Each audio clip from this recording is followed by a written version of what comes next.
สวัสดีพ่อแม่พี่น้องปองปายเบิดสุคนเนาะ FC ทางช่องบ่ภูมิ Channel เนาะ มื้อนี้บ่ภูมิก็สิมาตามแนวทางพี่น้องคือเก่าเนาะสำหรับลาวพัฒนาเนาะครับเนาะของงวดวันที่20เนาะพี่น้องเนาะมาเบิ่งผลมันออกนำกันเนาะสำหรับงวดวันที่20เนาะผลมันออกนำกันเนาะครับเนาะ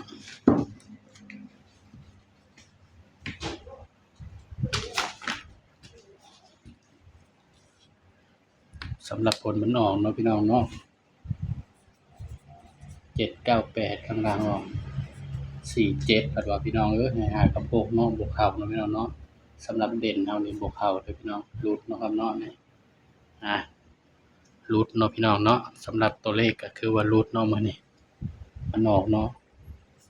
024798พี่น้องนี่มันออกเนาะนี่ก็ถือว่าหลุดเนาะก็ต้องขอโทษขออภัยเนาะครับเนาะเพราะฉะนั้นก็ไปกันต่อเนาะครับเนาะงวดวันที่20มื้อ21 22งวดวันที่23เนาะพี่น้องเพราะว่ามื้อนี้ก็เป็นมื้อวันที่21เนาะ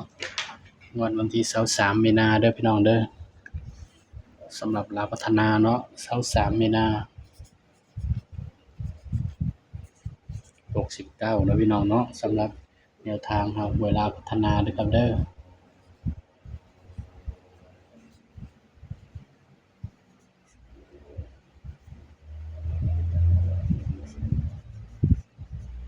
กลับมาเบิ่งนำกันเนาะบ่าวสิให้เด่นตัวใดพี่น้องสำหรับงวดนี้เนาะ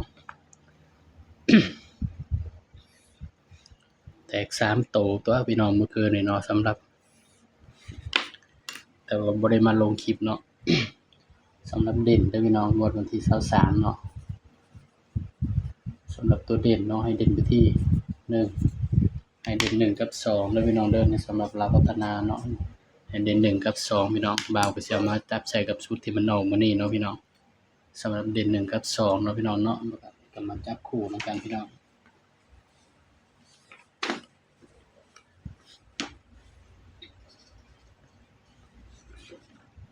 ก็สิเอามาจับคู่แล้วเนาะพี่น้องเนาะถ้าว่า1มาเนาะก็สิมี14 17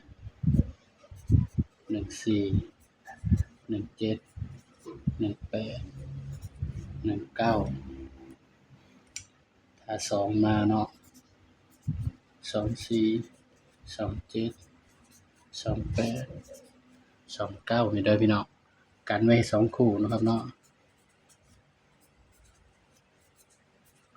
กันไว้ที่16กับ26เด้อพี่น้องเด้อนี่ก็คือชุดเต็มเนาะพี่น้องเนาะส่วนชุดกรุ๊ปน้อยก็ต้องรอคลิปหน้าเนาะพี่น้องเนาะ10สำหรับเด่นเนาะก็ให้เด่นไปที่2ย้ำว่าตัวเลขก็เป็นเพียงแนวทางนะครับเด้อมีเข้ามีหลุดเนาะพี่น้องมักก็ตามบ่มักก็เลื่อนผ่านเด้อพี่น้องเด้อบ่าวให้เพื่อเป็นแนวทางเนาะพี่น้องเนาะเบิ่งชุด3ตัวนำกันพี่น้อง217แล้วก็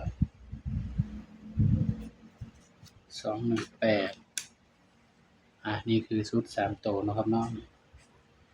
ไปมักแนวทางบ่ภูมิก็ฝากพี่น้องกดไลค์กดแชร์กดติดตามเด้อพี่น้องเด้อ